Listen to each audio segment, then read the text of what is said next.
एक बेलपत्र में वो क्या फल है।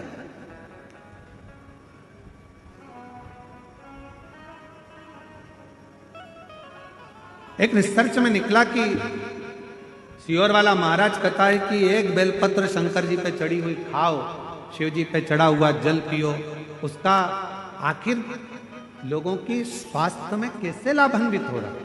तब निकला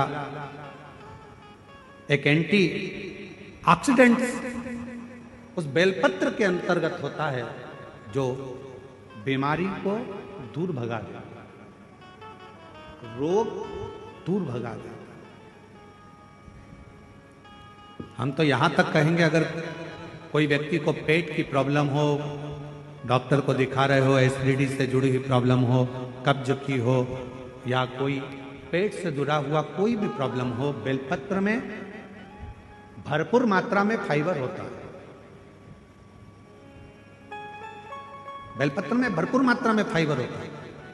अगर शिवजी पर चढ़ी हुई एक बेलपत्र यदि अवधूतेश्वर महादेव का नाम लेकर प्रतिदिन अगर खाया जाए, कब्ज हो, पेट का प्रॉब्लम हो, या अन्य गैस का, आपाच का, एसिडिटी का कुछ भी प्रॉब्लम हो, यदि अवधूतेश्वर महादेव का नाम लेकर एक बेलपत्र सुबह सुबह शिवजी पे चढ़ा खाना प्रारंभ कर दो, 15 दिन में मालूम पड़ जाएगा कि आपको एसिडिटी हो ही नहीं सकती, कब्ज का प्रॉब्लम हो ही नहीं सकती, गैस का प्रॉब्लम हो ही नहीं सकती। एक बेलपत्र,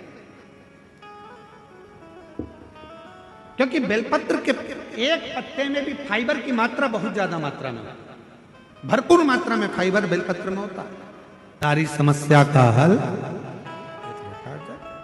शिवजी के एक लोटा जल में क्या है।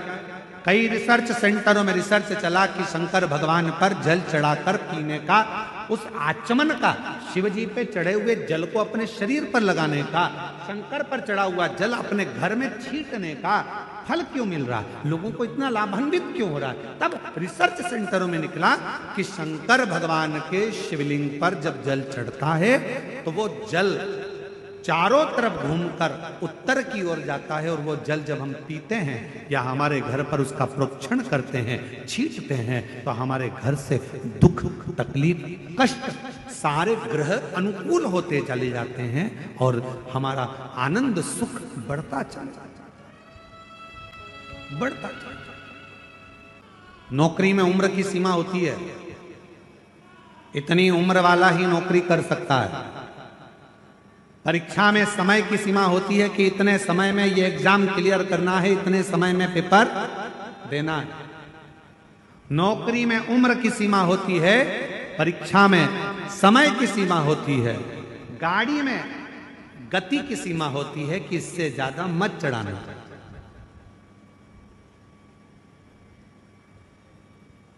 ज्यादा तेज चलाओगे तो ऊपर निकल जाओगे। इसलिए नौकरी में उम्र की सीमा है, महाराज परीक्षा में समय की सीमा है, गाड़ी में गति की सीमा है, पर मेरे शंकर भगवान की अविरल भक्ति की कोई सीमा नहीं है, शिव की करुणा की कोई सीमा नहीं है, शिव की दया की कोई सीमा,